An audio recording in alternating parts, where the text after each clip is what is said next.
My name is Era, and I'm the host of the Tamil Creator Podcast. I chat with creators from all over the world to share their stories and discuss hot topics in a way that I hope inspires, educates, and entertains you. Hello, everyone, and welcome to another episode of the Tamil Creator. I'm your host, Era. Today, I have Toronto's very own Supendra Chandrakumar, and he is a passionate Toronto-born content creator, marketer, and ambassador behind the viral Love My City project, known for blending sports, travel, lifestyle, and cultural storytelling to showcase Toronto to audiences around the world. He's got a professional marketing background in his own agency as well. He's worked with major brands while building global engagement for his hometown, using photography, creative content, and his love of Toronto's teams and culture. So welcome to the show. Thanks for jumping on. It's a pleasure. Thanks for having me, Ara. We had like this whole conversation before recording about kind of what's happening with the Olympics now and just sports in general. I wish we kind of recorded it, but just like most of the conversations with my guests, I always like to kind of start at the beginning. As a dad now, just kind of seeing where that spark or like how childhood kind of played a part in kind of where you are today. So maybe share a bit of information about kind of how you grew up and how that's kind of impacted where you are today. Yeah, definitely. This is a great honor. So a bit on my end specifically, I was born and raised in the city of Toronto. Grew up just north of Yonge and Bloor at Yonge and Davisville, where we lived in a world where Toronto sports was the mecca of everything that you were involved in. With the Toronto Raptors doing their thing since being established in 1995, and obviously the Maple Leafs being the talk of the town, with Toronto being a very hockey influenced city. And obviously the Blue Jays coming in with, running back-to-back World Series in 92 and 93 and still being well known for being Canada's team as well too. So being and living in a household where I had parents who watched these teams growing up, going to the games and really having that passion towards our Toronto sports teams, it grew up on me at a very, very young age, whether if I was in elementary school, whether if I was in extracurricular activities, and so on and so forth. But in my context, these are certain things that grew my passion towards what I do. Hence the reason for why I promote the city widely around the world and, get recognition for what our city is all about and what our sports teams are all about. I remember I've been following you for a while, and like I feel like if somebody just stumbled upon you today and saw your content, obviously it's like very well done. But obviously that's not the way you started, right? Like, I mean, I'm sure your content when you first started is not as polished and as beautiful or like well presented. So I guess tell me how you kind of worked through those early days. Like, did you ever, because you hear about creators talk about it all the time. Even I think about Mr. Beast when he's like, for the first 5, 6 years I was producing content, nobody's like watching. Now everyone's like, of course, I knew you're going to be kind of successful or like as big as you were, but I don't think that's true. So like for you, did you ever get to that point where you felt like, hey, is this worth doing? And kind of what was that inflection point where it went from, hey, just something that I'm doing for myself and like maybe some other, like a small group of people to follow, to now other people kind of really jumping on board, brands reaching out to you? Like, I guess tell me about that. Yeah, definitely. So obviously, with these various social platforms growing over time, at the during the early 2010s and so on and so forth, there are social media platforms that obviously we're still trying to get their development and get more exposure towards more people tagging on. And I obviously hopped on Instagram at in 2010. I had a love for street photography, where I literally took my iPhone and obviously ended up eventually getting a DSLR.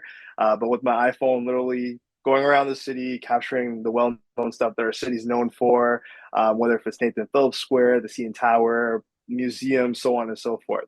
I had a passion for capturing the city at different angles, and obviously the way with Instagram was going back then, it was more photo based. And it was a little different when the context of pictures compared to videos, where decades later it's changed drastically in the sense of what's being out there. But regardless, like that context was obviously important to me when it comes to capturing the beauty of what our city was known for. But throughout that development, my context, I was like, okay, let's think of some interesting components that can make myself stand out. Where I intertwined, obviously, my love for traveling, my love for Toronto sports, and my love for the creative arts in the sense of photography and video as well. And putting all three of that together, I realized, hey, we could do something creative in the sense of the Love My City project, where I basically represent our Toronto sports teams around the world and bringing a sense of home wherever I go. It could be in the southern hemisphere, the northern hemisphere, parts of rural areas that you've probably never heard of, where you're bringing a sense of Toronto to those various areas and bringing it to the world. It's a passion project that I started years ago, and obviously, with my love for the city and our sports teams, I wanted to kind of bring that towards a global stage and letting people know, hey, look, this is what Toronto sports are all about. Getting identity in the sense of where you are and bringing a source of pride wherever you go. Started off fairly small with taking a picture, in various areas like the Taj Mahal with the We the North flag, taking the Maple Leafs flag to various places in in Rome, Italy, so on and so forth. And I saw some traction that was building over with this content. Many people saw the content itself, like this is really cool, and never really saw someone take it to this category and kind of go about it. And I saw some momentum in the sense of me doing this, and got a lot of appraisal from the Toronto sports community in the sense of building this even further. And that brought more light to myself to be like, you know what, I have something here. Let's go about it and build it to more towards the context of what I wanted to build, which is bringing Toronto sports to the world from a different dynamic. So wherever I go around the world, I bring flags, I bring hats, I bring jerseys, memorabilia to various places around the world. And I take these pictures within these various landmarks and locations. And that's built drastic traction in the sense of our Toronto sports teams and what we're known for specifically. It's a very small passion project that I started, but it's something of that simple category that I took along the road and went to various places, and it's grown drastically. Where I got obviously acknowledgement from various brands and various industries who saw the creativity that goes into this, and realizing there's something I do see here, and understanding the vision and wanting to be involved in the whole purpose as well too. So definitely an honor, from starting off super small, but obviously growing into something big where I had the chance to work with various brands. For some people, it could happen overnight, and it's the way the world works when it comes to I guess this term viral and getting out there and having the social media, the social world kind of connect with what you're going about. But with my context, obviously, with these platforms growing over time, it took some time to kind of build that momentum. And at the end of the day, you had to build a portfolio and show what your creativity is like, and being out there and doing something that's creative and works to your niche, but also developing yourself in a way too where your content can speak for itself. And you build that trust where a brand can realize, I see something here with this individual. I love their story. I would love to, put more time and effort into, putting that out there into the world and letting more people know about it. So it does take time for some people to obviously go about it in that direction, but there will be a day when that comes. And for me, I guess more start trickling through. I started like obviously Instagram around 2010, but then platforms and brands started reaching out during 2017, 2018. So about rough to 7 to 8 years. And everyone's story is different at the end of the day, right? There are people who could post stuff overnight, and it's just stuff that people can relate to, and then they get stuff. But in my turn, I wanted to build more of a story concept that affiliates with, the Toronto sports community that they would be passionate about, and bringing, a sense of pride towards where I go. No, I want to kind of really highlight that because I think a lot of people, a lot of times the viral stories where it's like someone posts and like a year later they're like at 1 million followers is kind of highlighted versus I think a lot Yeah, of brands like yourself or like even businesses, like it takes a long time to find that what they call product market fit or just that sweet spot where people yeah, kind of really identify what you're doing. And so for me, it's just I want to kind of highlight that here as well because I guess the question to you and like maybe your advice to people that are like kind of looking to do something similar is how did you keep yourself going like because there's internal motivation, there's external validation. Obviously both are helpful. But what made like it seems like you had this passion for sports and love of Toronto that you wanted to showcase. But was there like a cutoff point that you had which is like, hey, if it doesn't get to this point or I don't get this out of it, I'll just stop doing this? Or is this something that you were prepared to do regardless or not if brands started coming to you or if you got recognition at all? yeah. It works two different ways, but in my world specifically, everything in my life is obviously Toronto sports, and what it stands for me specifically. Whether if things go great in the sense of brands reaching out or not, it's a passion project that basically will live and die with me at the end of the day. Whether if I'm a senior citizen decades down the road, when we're like, well, hopefully we get to that point, I'll be still holding a flag when I'm 70 years old or 80 years old, wherever I am around the world doing what I do. With the passion project alone, there was never a stumble where I stopped on it because I realized how much doors it opened for me where I met people because of the passion project itself and people who could relate to your passion and going about it in that direction.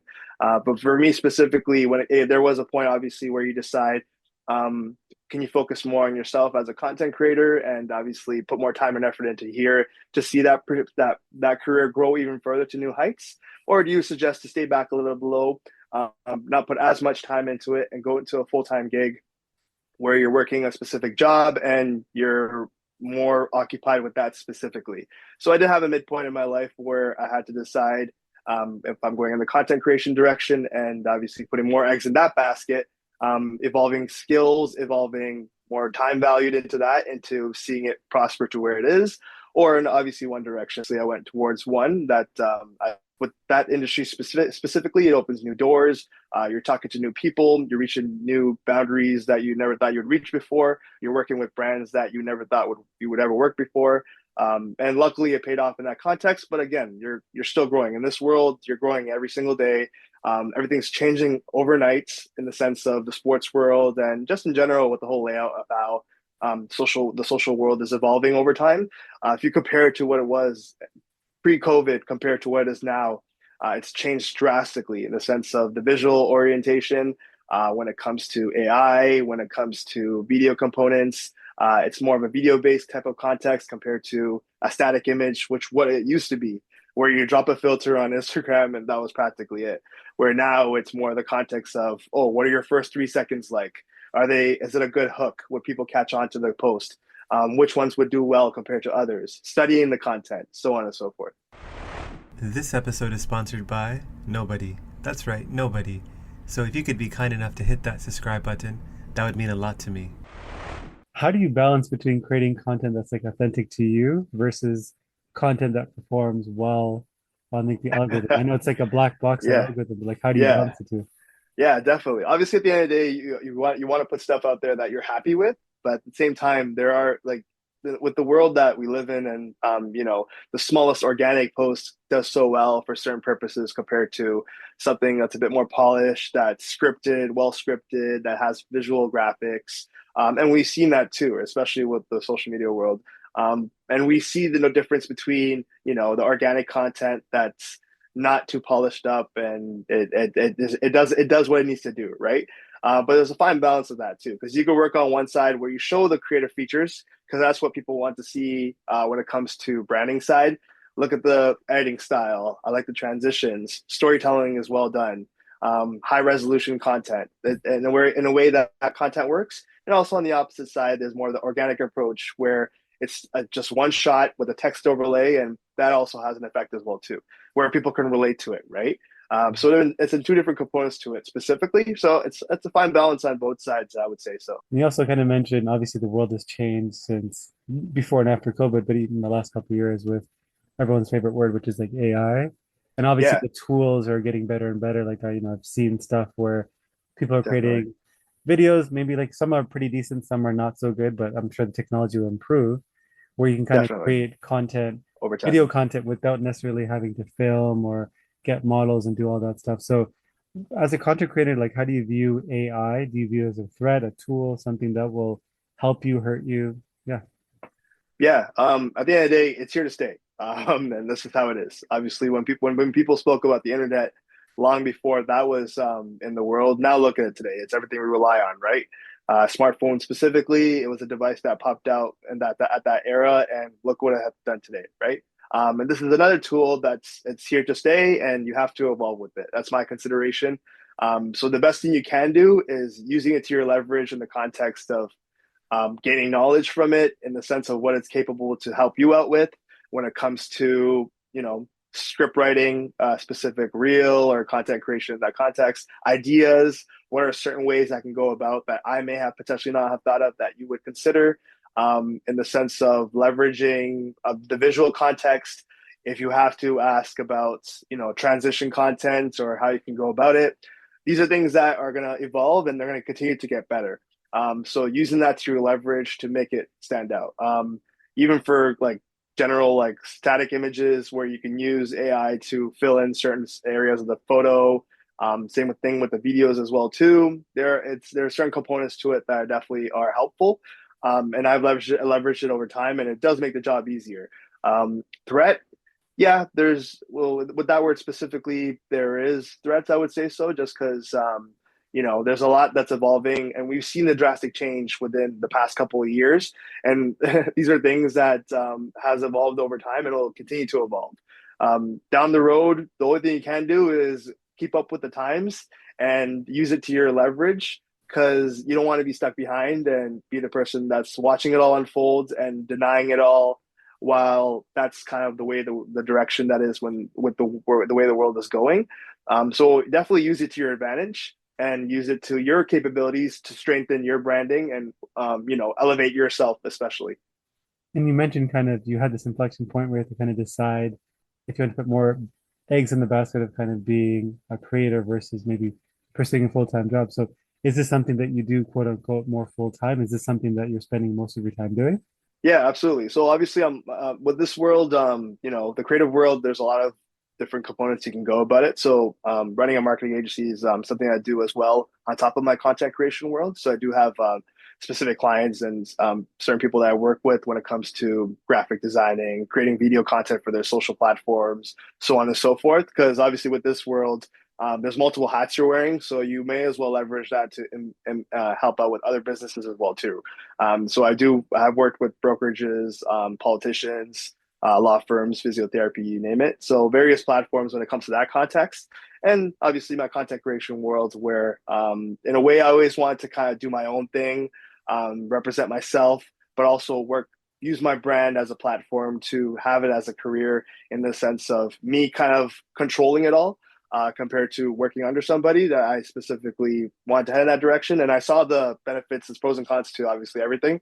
But from that side specifically, it's definitely a leverage that I'm happy with. And at the end of the day, you're your own boss, but there's multiple hats you're wearing. There's multiple stuff that you have to take care of, and that's just how it is if you're in this world, right? So you gotta know what you're signing up for, basically. What's like the biggest, or I don't know if it's biggest is subjective, like biggest or most exciting opportunity you kind of got a result as a result of being a content creator? Yeah, I definitely have a couple, but to name one specifically, I did a partnership with Google Pixel a couple of years ago where they kind of wanted to highlight my story of being a Raptors fan and taking the flag around the world. So I had the opportunity to go with Google Pixel to Banff, Alberta, where we did a whole video shoot in a whole context of highlighting my story of what I do and the passion that the Raptors have brought to me as a fan specifically from the early 90s to where they are now and representing the team itself around the world.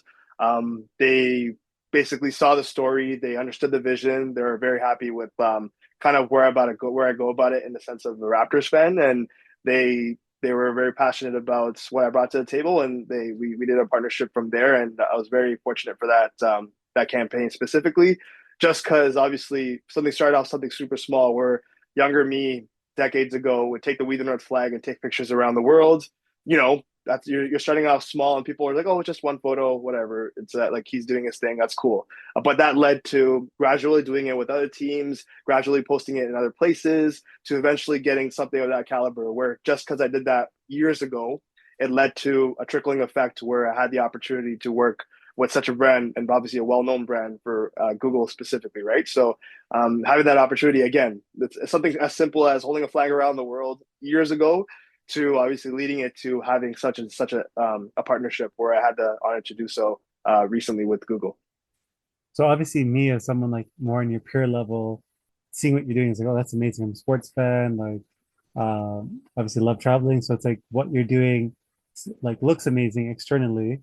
Number one is there something that people assume about your life because of the way your content is presented that they don't see kind of all the sacrifices or like all the negative, not negatives, but like there's Yeah, good and bad to everything. And number two, yeah, um, the other people, like the other important people in your life, including your parents, like even though like you're seeing all the success and it's very visual, it's very evident, How do they view it? I'm curious. Yeah.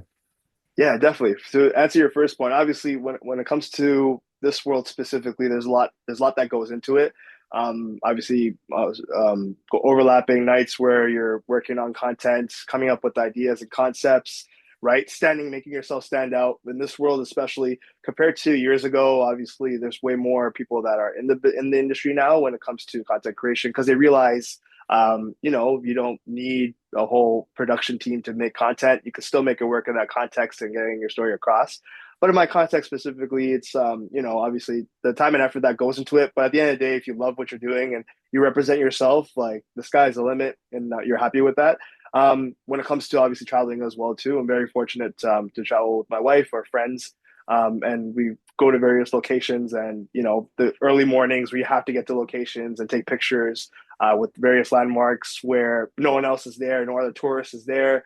You gotta do what you gotta do to get that shot, right? Or that video footage where if it's a 5 a.m. wake up call to get to Gates of Heaven in Bali, you gotta do what you gotta do to get there, right? So those early wake up calls are there too. But at the end of the day, it's worth it if you get what you want out of it, right? Um, and obviously a standard of that, I would say the sense of that security in this for regular certain gigs. You have that cushy role where you're taken care of. You have your weekly salary that comes, biweekly salary that comes in. You're taken care of, and the income side is taken care of because you work in a specific role. Where in this world specifically, it varies on the partnerships you have, the people that you work with, and really doing a lot of downtime work where you're not getting compensated for it to make yourself stand out, right? So for me specifically, I have partnerships with people where you do free content and that pays off over time. But the free content alone, you still have to sit down and digest the content, put it together, put it out there for people to see it, and then they realize there's some potential in this person if they like it, and then they'll come to you and go about it. So the F word free, obviously in this world, you have to go in that direction in a way to leverage more doors being open and more boundaries being reached. Because obviously, for instance, like if you do a certain partnership in a certain event, you capture the content from it. Other people would be like, brush it off and post a couple of stories and call it a day. Where in my context, I bring the content to life, showcase the event, let people know this is what it's all about. And then, the people who put the event together would see it and they're like, wow, look at this individual who had the chance to put all this to life. And he did this for $0. This guy definitely deserves more potential down the road to do something else. To answer your second question, when it comes to parents, heavily supportive in the sense of what I do and everything, they're fully on board. Obviously, I'm very fortunate to say that. Not every household's like that when it comes to the Tamil community specifically, but me specifically, they understood the work, they understood my passion. They grew up watching sports teams with me and obviously saw how passionate I was of our teams at a young age. And they saw the momentum in the sense of what I was doing. It's different, it stands out. And at the end of the day, it was unique that made me stand out from others, where I leveraged my skills to get myself out there.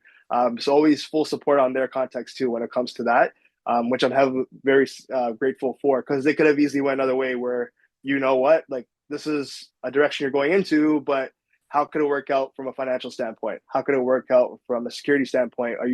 Would this help out in the sense of who you are? But they realize there's potential in the personal branding to me having met certain people within the community to help me out and vice versa.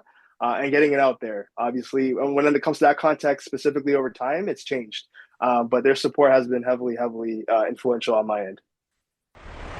Did you know that every time you left a 5 out of 5 review for this podcast, a Tamil parent lets their child pursue a career in the creative arts?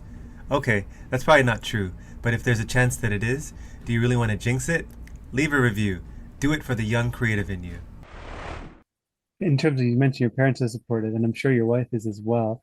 But was there like Yeah, an educational phase where, because usually in a relationship, like, I'm more of like the risk taker, my wife is more less risk taking.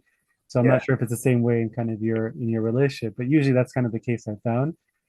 So was there like an education? If so, was there like an education component where it's like she probably like obviously very supportive of what you do, see how excited you get about it, but the other part, which is, hey, like, what about finances or what about planning for the future? Like, how did you guys have that conversation? Or like, did Yeah, you ever have that definitely. conversation? Yeah. To mention that specifically, she was the reason for why I headed into the direction of content creation.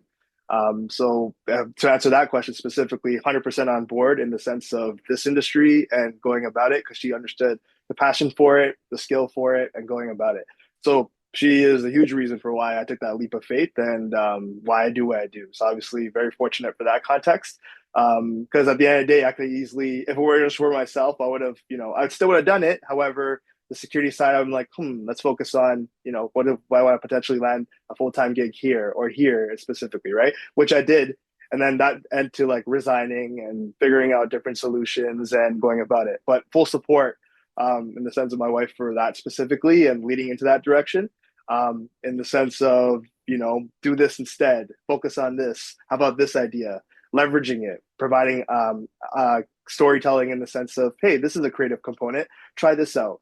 Consulting, right? Various components in that aspect. So when it comes to support, more than 110%, because in the sense of what I do, she understood the passion for it, and when it comes to trips and stuff like that, planning it out, they're going to various locations and bringing the content to life, capturing the content behind the scenes. The whole BTS is obviously when it's just me and her. She's capturing the visual content, the photo content, so on and so forth, right? So obviously heavily grateful for that, man. It wouldn't be where it is today if wasn't for If Toronto was a person, what would you say is their biggest strength, biggest insecurity, and the one thing they secretly want the world to understand about Toronto? her. It's a great question. Never understood it from that component. So greatest strength in Toronto, obviously, we're known for many things, but our multiculturalism is definitely one of the things that I take into consideration. I don't think many people understand that, and but when you go to various places around the world, and you see when it lacks certain things when it comes to that component, you're truly grateful for where you're from.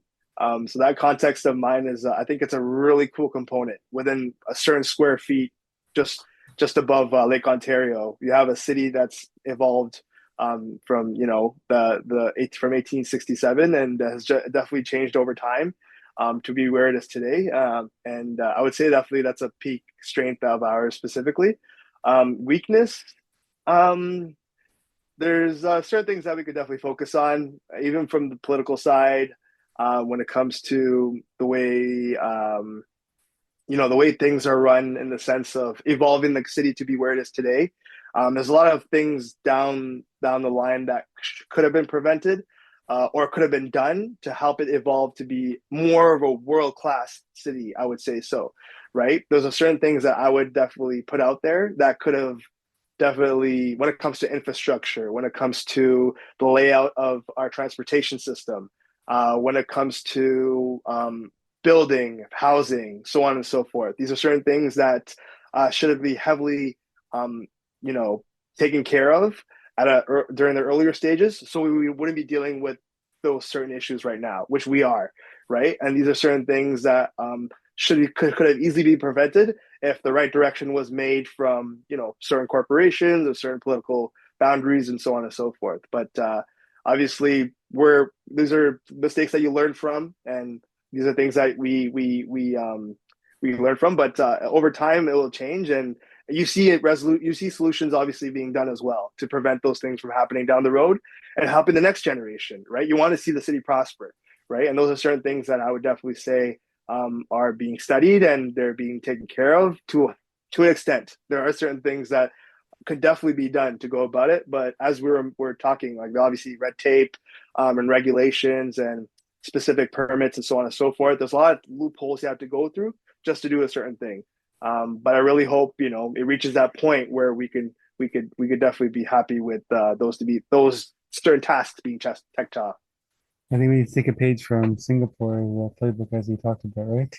Yeah, definitely. Well, again, like it's totally different geopolitical background, and I would also say it's also easy to run a place when it's only 50 kilometers width-wise, Yeah. compared to the second largest landmass in the world in the sense of obviously Canada, but Toronto being what is it, third or fourth largest city in North America. Yeah. These are kind of things that you should take into consideration, right? It does help in that context, but at the same time, very fortunate for the pros. There's plenty of pros, and Those are certain things that we should be very happy with. There are cons. There's cons in every city.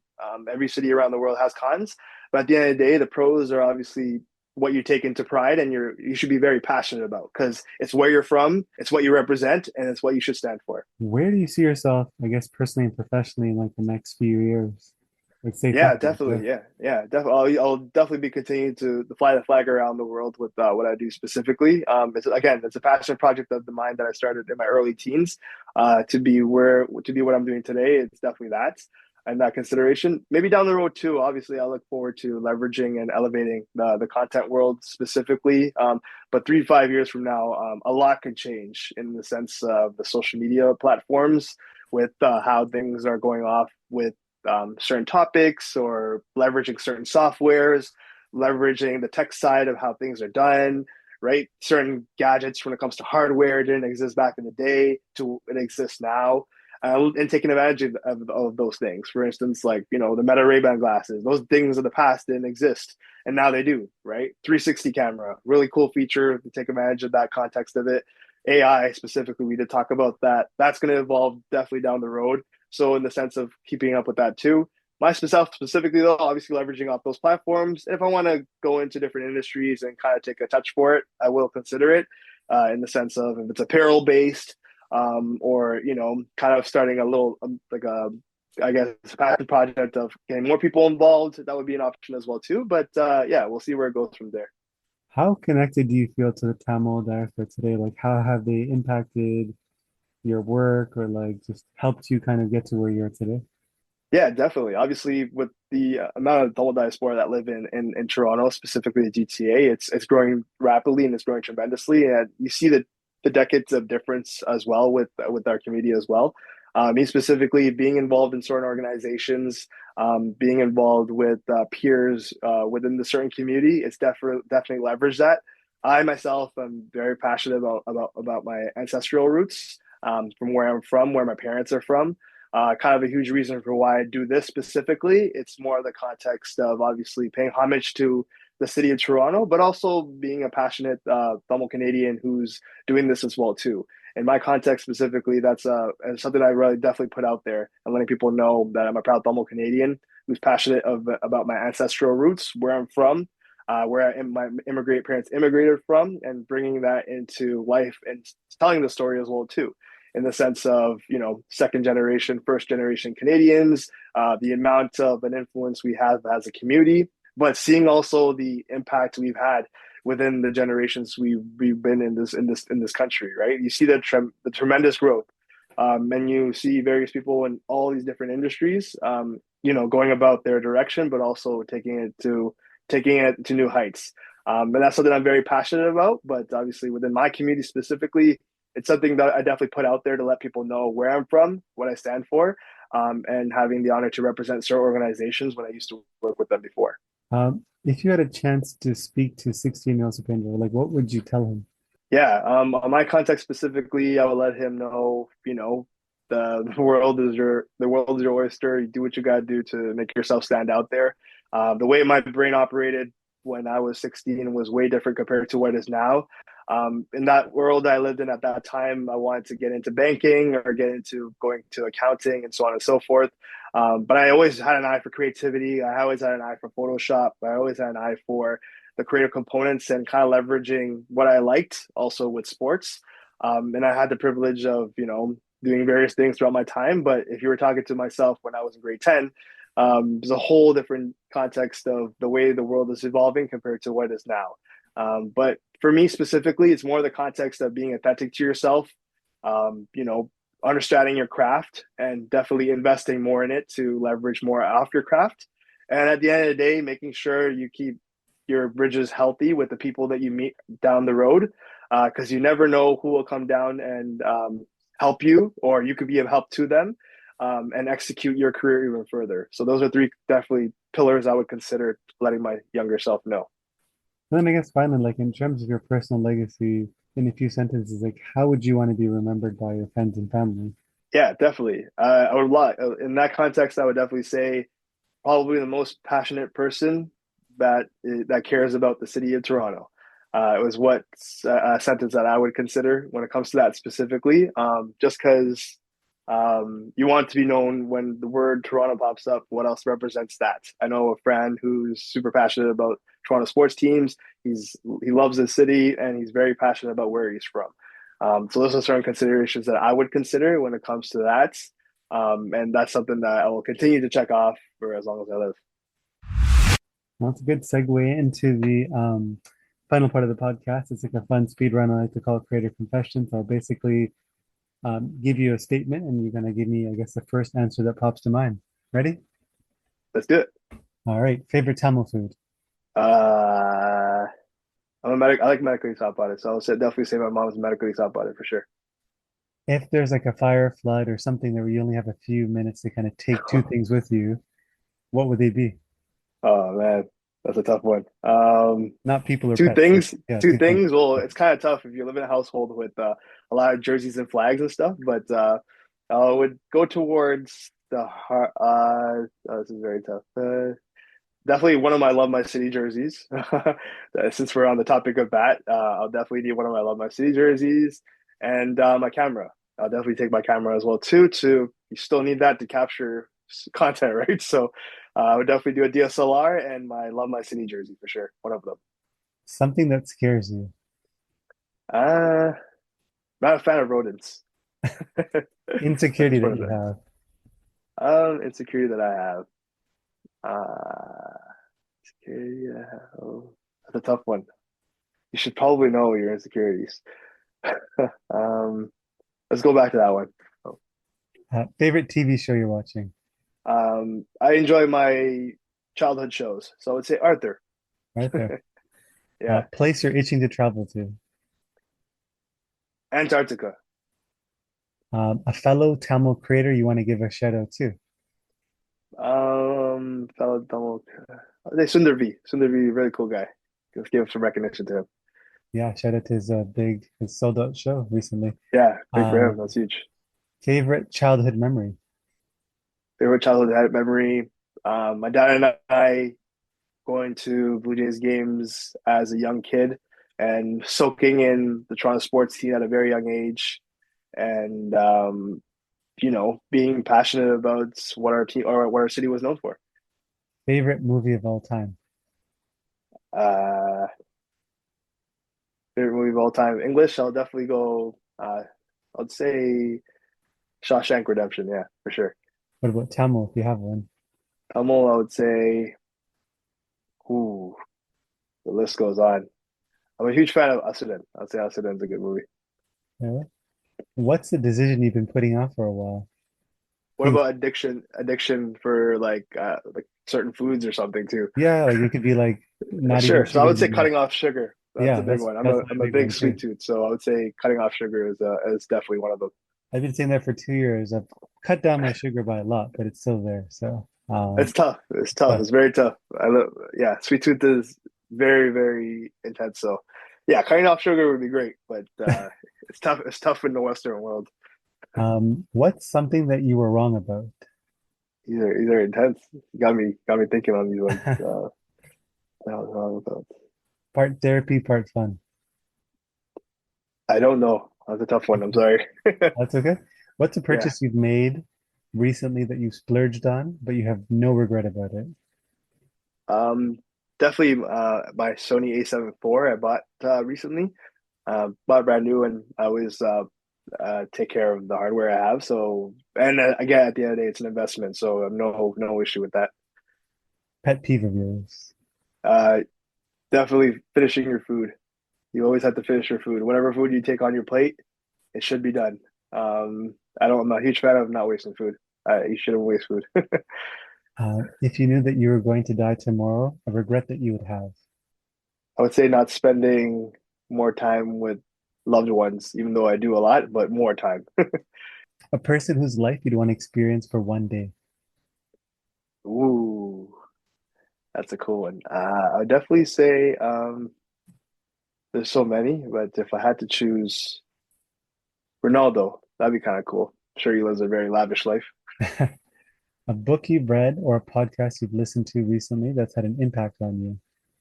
One of the books I'm a huge fan of is the Timekeeper. Okay. So from Mitch Albom, I think that book was it resonates on the sensitivity of time and how much we should value it, and it's not something we should take for granted. So his books specifically, they usually focus on those things, and I find that very important because I like to live in the moment. So those are I would definitely consider that one. Money can be hard to come by, but here's a $100 opportunity for you. Join my free newsletter for free exclusive content and a free chance to win $100 when I hold special draws. Did I mention that it's free? And a what's a belief, behavior, or habit that's improved your life? Habit, I guess, in the context of like really preventing myself from procrastinating. I feel like I've gotten better with focusing on the time to get stuff done by deadlines and making sure it's taken care of. Procrastination, obviously, it's something that a lot of people deal with, but I I do my best to prevent that as much as I can, but slowly, gradually, learning from it as well too. And finally, a piece of advice you would give to your fellow aspiring Tamil creators out there. Yeah, be authentic to your brand and be authentic to yourself. I think it's important that your name and your face is your brand. It's what you represent. You have one face and you have one name, so you use that to your advantage to get yourself out there, meet the people you need to meet, but also at the same time staying true to yourself because you never know what doors will open, who you will meet, and where you will go. So it's important to stay authentic to yourself. And, at the end of the day, you're your own brand. So it's important to leverage that because at the end of the day, it's what you stand for and it could take you a long way if you do it right. Awesome. Well, thank you so much. A good way to kind of end off the podcast. Thank you so much for jumping on today, sharing your story, sharing kind of those insights. If somebody's listening to this and they're like totally very, inspired and want to kind of connect with you, what is the best way for them to reach out to you? Yeah, definitely. Social platforms are great. My Instagram handle is my first name. I was fortunate enough to get my username during the early stages of Instagram, so it was still available. So it's just my first name, Supendra, which is Supendra, and on TikTok as well too. First name 416 on TikTok as well too. So it's not that hard to find me. I'm all over the place. So I look forward to connecting with you. Well, awesome. Well, thank you again, Supendra. And, for those of you listening, thank you guys for listening as always. And on to the next episode. Thanks for having me. This is really exciting, and all the best.